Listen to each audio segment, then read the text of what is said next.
दोस्तों, एक ऐसा वाकया जिसे सुनकर सबके रोंगटे खड़े हो जाएंगे। एक गांव में एक बेवा गरीब मां की 4 बेटियां बिन शादी के पेट से कैसे हो गईं? इस बच्चे के बाप कौन हैं? ये वाकया सारे गांव वालों को हिलाकर रख दिया। कैसे एक ही घर के 4 जवान बेटियां हामला कैसे हो गईं? ये दिल दहला देने वाला वाकया जरूर सुने। वीडियो को एक लाइक, चैनल को सब्सक्राइब जरूर करें। दोस्तों, एक बेवा औरत थी जिसके साथ खूबसूरत बेटियां थीं।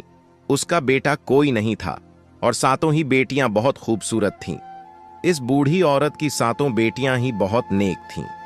इस औरत ने अपनी बेटियों को बहुत अच्छी तालीम दिलवाई थी। उनकी जिंदगी में कयामत तब आई जब उस बूढ़ी मां की बड़ी 4 बेटियां हामला हो गईं। और हैरत की बात तो ये थी कि इन 4 बेटियों को पता ही नहीं था कि उनके साथ ये गलत हरकत किसने की है। और जब इस कहानी का खुलासा होगा कि इन 4 लड़कियों को प्रेग्नेंट करने वाला कौन था, तो आपके पैरों में से जमीन खिसक जाएगी। कहानी कुछ यूं है कि एक बादशाह का दरबार लगा हुआ था और बादशाह अपने दरबार में बैठा सभी फरियादियों की फरियाद सुन रहा था। इन्हीं लोगों के बीच एक बूढ़ी औरत रोती हुई आई, जिसके चेहरे पर उदासी छाई हुई थी। बादशाह बूढ़ी औरत के चेहरे की तरफ देखकर कहने लगा कि अम्मा, आपको क्या परेशानी है? इस बूढ़ी औरत ने दरबार में चारों तरफ देखा तो खामोश हो गई। वजीर गुस्से से बोला कि ए अम्मा, आप बताइए, आपकी परेशानी क्या है? आप इधर उधर क्या देख रही हैं? आप परेशानी बताइए ताकि हम इसका हल निकाल सके। बूढ़ी औरत बादशाह से रोकर कहने लगी कि बादशाह सलामत, मेरा जो मसला है मैं वह सबके रहते हुए सबके सामने नहीं बता सकती। मैं सिर्फ आपको अकेले को ही बताऊंगी, क्योंकि मैं बेवा औरत हूं। मेरा कोई बेटा नहीं है और मैं अपनी 7 बेटियों के साथ अकेली रहती हूं। अगर मैं अपनी परेशानी सबके सामने आपको बताती हूं तो मुझे डर है कि मेरी बेटियों को कल को कोई मसला ना हो जाए, कोई आधी रात को मेरे घर ना घुस आए। इसलिए मैं आपको अपनी परेशानी अकेले में बताना चाहती हूं। वह बादशाह काफी परेशान होकर सोचने लगा कि यहां इतने बड़े बड़े मसले लेकर लोग आए हैं और उन्होंने सबके सामने बताया है। आखिर इस औरत का ऐसा क्या मसला है कि ये औरत सबके सामने ने क्यों नहीं बताना चाहती? बादशाह बोला कि आप अपनी परेशानी मुझे बताइए। ये सारे आदमी मेरे भरोसे के आदमी हैं, आपको कोई भी नुकसान नहीं पहुंचाएगा। वह दुखी बूढ़ी औरत रोकर बोली कि नहीं बादशाह सलामत नहीं, मैं आपको अकेले ही वह बात बताऊंगी। तो बादशाह उठ खड़ा होता है और कहता है कि इस औरत को मेरे कमरे में लेकर आओ ताकि ये बात मुझे अपनी बता सके।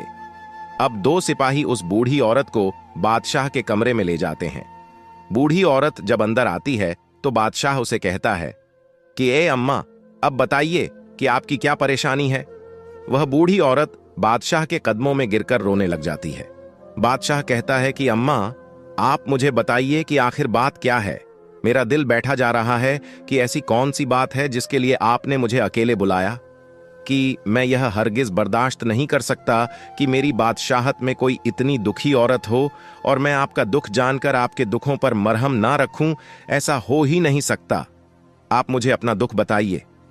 वह बूढ़ी औरत रोकर कहने लगी, बादशाह सलामत, मैं एक बेवा औरत हूं। मेरे शौहर को वफात पाए अरसा गुजर चुका है और मेरा कोई बेटा नहीं है।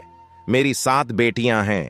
मैं लोगों के अमीर घरों में जाकर बर्तन धोती हूं, उनके कपड़े धोती हूं और उनके घरों में काम करती हूं। और इन अमीर घरों से जो बचा हुआ खाना मिलता है, जो मुझे मेहनत मजदूरी के पैसे मिलते हैं, उसी में से मैं अपना घर चलाती हूं और उसी से अपना घर चलाकर अल्लाह ताला का शुक्र अदा करती हूं। मैंने कभी किसी से कोई शिकवा नहीं किया कि मैं ऐसी गुर्बत की जिंदगी जी रही हूं। मेरी 7 बेटियां हैं, पर्देदार हैं। वह कभी भी घर से बाहर नहीं जाती और हमेशा अपने सरों पर दुपट्टा रखती है। मेरी जिंदगी ऐसी ही चल रही थी। एक मर्तबा मेरी बड़ी बेटी की तबीयत बहुत खराब हो जाती है। मैं अपनी बड़ी बेटी को डॉक्टर के पास लेकर जाती हूं। डॉक्टर कहता है कि तुम्हारी बेटी उम्मीद से है, तुम्हारी बेटी पेट से है। यह बात सुनकर मेरे पैरों से जमीन खिसक जाती है कि मेरी बड़ी बेटी की तो शादी भी नहीं हुई, तो यह हामला कैसे हो गई? मैं जब अपनी बेटी को घर लेकर आई तो उसे मारने पीटने लगी कि बताओ, किसके साथ तुमने ये मुंह काला किया है और ये बच्चा किसका है? जब मैंने अपनी बेटी को काफी मारा तो मेरी बड़ी बेटी रोने लगी और मेरे आगे हाथ जोड़ने लगी कि ये अम्मा, मैं नहीं जानती कि ये बच्चा किसका है। ए मेरी प्यारी अम्मा, मुझ पर यकीन करो, मैंने कभी किसी के साथ बात तक नहीं की। मैं कभी घर से अकेली बाहर नहीं गई। मैंने कभी किसी के साथ आंख नहीं मिलाई।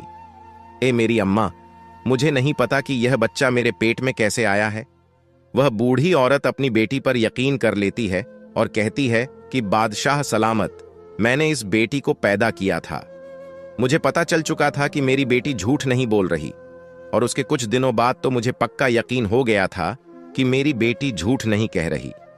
वह बूढ़ी औरत बादशाह को वाकया सुनाते हुए रोने लगी कि बादशाह सलामत, हमने इस बात पर सब्र कर लिया। फिर मेरी बड़ी बेटी ने 9 माह बाद एक बेटे को जन्म दिया और हमने मारे मजबूर के इस बच्चे की परवरिश करनी शुरू कर दी। इसके 2-3 माह बाद मेरी छोटी बेटी हमला हो गई। जब मैंने उसको डॉक्टर के पास लेकर जाकर दिखाया तो डॉक्टर ने कहा कि आपकी बेटी यह भी पेट से है। और डॉक्टर की यह बात सुनकर मेरे दिल को दूसरा झटका लगा। मैं सोचने लगी कि मेरी बेटियों के साथ ये सब कौन कर रहा है। हमारे घर पर भी कोई नहीं आता है और मेरी बेटियां बाहर भी नहीं जाती हैं। मैंने अपना वाकया अल्लाह पर छोड़ दिया कि यह अल्लाह मुझे इस बात का पता चल जाए कि मेरी बेटियों के साथ ये गंदी हरकत कौन कर रहा है। मेरी दूसरी बेटी ने भी एक बच्चे को पैदा किया। उसके बाद मेरी तीसरी बेटी उम्मीद से हो गई और फिर मेरी चौथी बेटी जो 14 साल की थी वो पेट से हो गई। मैं तो लुट गई, बर्बाद हो गई। मुझे तो कुछ नहीं पता चल रहा कि मेरे घर पर यह क्या हो रहा है। इस दुखी मां का ये वाकया सुनकर राजा हक्का बक्का हो जाता है कि ये कैसा वाकया सुना रही है। बूढ़ी औरत अपनी कहानी सुनाकर बादशाह के पांव पकड़ लेती है कि ए बादशाह सलामत, मुझे इंसाफ चाहिए। मुझे पता करना है कि मेरी बेटियों के साथ ये गलत हरकत कौन कर रहा है। बादशाह सलामत, मेरी बेटियों के मुजरिम को आप पकड़े। मैंने बहुत ढूंढने की कोशिश की, मुझे जरा पता नहीं चला कि वह इंसान कब आता है। हमारे घर उसने हमारी जिंदगी बर्बाद कर दी है। बादशाह सलामत पूरी कहानी सुनकर कहने लगा, ए अम्मा, तुम अब बोल रही हो। तुम्हारी चौथी बेटी के साथ यह हरकत हुई है। तुम्हें तो तब आना चाहिए था जब तुम्हारी पहली बेटी के साथ गलत हरकत हुई थी। अगर तुम उस वक्त ये बात बताती तो तुम्हारी बाकी 3 बेटियों के साथ ये सब कुछ ना होता। मगर जब तुम जैसे गरीब लोग होते हैं, वह लोगों की बदनामियों से डरकर यह जहर पी लेते हैं और फिर वही जहर तुम्हारे अंदर काटता रहता है। तुम्हें जब बात तुम्हारी बर्दाश्त से बाहर हो जाती है, फिर तुम लोग आकर बताते हो कि यह मसला हो गया है। और अम्मा, तुम भी उन लोगों में से हो जो अब आई हो। वह बूढ़ी औरत अपनी गलती तस्लीम करती है कि मुझे पहले आना चाहिए था, लेकिन अब मैं आ चुकी हूं। जो कुछ हो गया सो हो गया, लेकिन अब मेरी बेटियों के मुजरिम का पता लगना चाहिए कि वह कौन है। बादशाह सलामत बहुत ही नेक दिल मेहरबान थे। कहने लगे कि अम्मा, अब तुम घर जाओ। अब ये परेशानी तुम्हारी नहीं है, अब ये परेशानी मेरी है और मुझसे बर्दाश्त नहीं होता कि मेरी सल्तनत में कोई औरत इतनी दुखी हो। कोई दरिंदा गरीब औरत पर जुल्म कर रहा है और मैं चैन की नींद सो लूं। मेरे बादशाह होने पर लानत है, इसलिए आप अपने घर जाइए। अब ये परेशानी मेरी है। वो बूढ़ी औरत वहां से खामोशी से अपनी चादर लपेटे हुए वहां से बाहर आ गई और अपने घर चली गई। अब बादशाह सलामत वहां से निकलकर वापस आकर बैठ गए और बाकी तमाम लोगों के मसाइल सुनने लगे। लेकिन बादशाह का ध्यान उसी औरत की तरफ था कि इस औरत को इंसाफ मिलना चाहिए। बादशाह लोगों के मसाइल सुनकर जब फ्री होता है तो वह अपने कमरे में वजीर को बुलाता है। वजीर जब बादशाह के चेहरे पर आई परेशानी देखता है तो वह पूछता है, कैसी कौन सी बात बताकर गई है वह बूढ़ी औरत जिसकी वजह से आप इतने परेशान हो गए हैं। बादशाह कहने लगा कि मेरी सल्तनत में ऐसे ऐसे लोग हैं जो इतना बड़ा गुनाह करते हैं और यह भी नहीं सोचते कि उनका गुनाह जब हमारे सामने खुल गया तो हम उसको सख्त सजा देंगे। वजीर भी परेशान होकर बोला कि बादशाह सलामत, बता दीजिए कि क्या मामला है। फिर बादशाह सलामत इस वजीर को सारा वाकया बता देता है और कहता है कि कोई दरिंदा है जो इस औरत के घर पर दीमक की तरह लग गया है और इस दरिंदे शख्स का इतना मन बढ़ चुका है कि वह इस बेवा औरत की 4 बेटियों को इस दरिंदे ने हामिला कर दिया है और इस बूढ़ी औरत की 3 बेटियों को बच्चे पैदा हो चुके हैं और छोटी बेटी इसकी हमला है। इस बूढ़ी औरत की बाकी 3 बेटियों की इज्जत को भी खतरा है। हमें पता लगाना होगा कि इस बूढ़ी औरत के घर कौन आता है, किस वक्त आता है। इसके बाद बादशाह सलामत और वजीर सोचने लग जाते हैं कि इस बात का कैसे पता लगाया जाए। थोड़ी देर बाद वजीर कहता है कि ये बादशाह सलामत, मेरे मन में एक तरकीब आई है। बादशाह कहता है कि जल्दी बताओ कौन सी तरकीब है। वजीर कहता है कि ये बादशाह सलामत दीवारों के भी कान होते हैं, इसीलिए मैं आपके कान में ये बात बताऊंगा। तो वजीर बादशाह सलामत के कान में कुछ कह देता है, यानी कोई तरकीब बताता है जो बादशाह सलामत को भी पसंद आ जाती है। इसके बाद वह वजीर एक बकरी लेकर इस बूढ़ी औरत के घर पर चला जाता है। रात के तकरीबन 9 बज रहे होते हैं। वजीर इस बूढ़ी औरत के घर चला आता है। बूढ़ी औरत वजीर को देखकर कहती है कि ए वजीर, आप इस वक्त मेरे घर पर क्या कर रहे हैं? वजीर बोला कि जो परेशानी आप बादशाह सलामत को बताकर आई है, इस बात से बादशाह सलामत बहुत ही परेशान है। बूढ़ी औरत बोली कि आपके हाथ में यह जो बकरी है, आप इसका क्या करोगे? वजीर बोला कि आप मुझे अपने घर के अंदर आने दीजिए, इसके बाद मैं आपको बताऊंगा कि मैंने क्या करना है। अंदर आकर वजीर बूढ़ी औरत से कहने लगा कि आज हम इस बकरी का चारा बनाकर इस दरिंदे को खिलाएंगे। बस तुम लोग कुछ भी मत बोलना और चुप करके देखती रहना कि वह दरिंदा कैसे पकड़ा जाएगा। इसलिए आप तमाम लोग आराम से सो जाइएगा। अगर हमारा यह काम कामयाब हो गया तो पता चल जाएगा कि वह दरिंदा कौन है। इसके बाद वजीर इस बकरी को लेकर घर की छत पर चला जाता है और घर की छत पर इस बकरी को बांध देता है और फिर चुपके से इस घर से बाहर चला जाता है। और वजीर जाते हुए इस बूढ़ी औरत और इसकी बेटियों से कहता है कि आप लोग आराम से सो जाइएगा, ये मत सोचिए कि आप लोगों को किसी तरह का कोई नुकसान पहुंचेगा। और वजीर 2 सिपाहियों को बोल देता है कि इस बूढ़ी औरत के घर के आसपास पहरा लगाव। वजीर बूढ़ी औरत और उन लड़कियों को तमाम बात समझा देता है कि तुम्हारे घर में ऐसी कोई भी आवाज नहीं आनी चाहिए जिससे पता चल जाए कि हमने जाल बिछाया हुआ है। उसके बाद वजीर बादशाह के पास महल में चला जाता है। बादशाह उसी बात को लेकर काफी परेशान होता है। बादशाह वजीर से कहता है कि ए वजीर, तुमने इस बकरी को वैसे ही पहुंचा दिया है जैसे हम चाहते थे? तो वजीर बोला कि जी बादशाह सलामत, मैंने इस बकरी को वहीं पर बांध दिया है और अपने मकसद के मुताबिक मैं सारा काम कराया हूं। वजीर कहने लगा कि ये बादशाह सलामत, अब आप भी सो जाइए। बादशाह कहने लगा कि मैं कैसे सो सकता हूं? वह मजलूम औरतें हैं, उन पर जुल्म हो रहा है। मुझे ऐसे में नींद नहीं आएगी जब तक मैं इस जालिम शख्स को पकड़ के उसको सजा ना दे दूं। बहरहाल जब आधी रात का वक्त आता है तो उस बूढ़ी औरत के घर के आसपास एक साया सा लहराता है। वह शख्स घर की छत पर आता है और छत में से वह सहन में आ जाता है। बकरी ने छत पर जब किसी शख्स को देखा तो बकरी एकदम से चिल्लाने लगी। उस वक्त आधी रात का वक्त हो चुका था। हर तरफ सन्नाटा छाया हुआ था और आधी रात को बकरी की आवाज दूर दूर तक गूंज रही थी।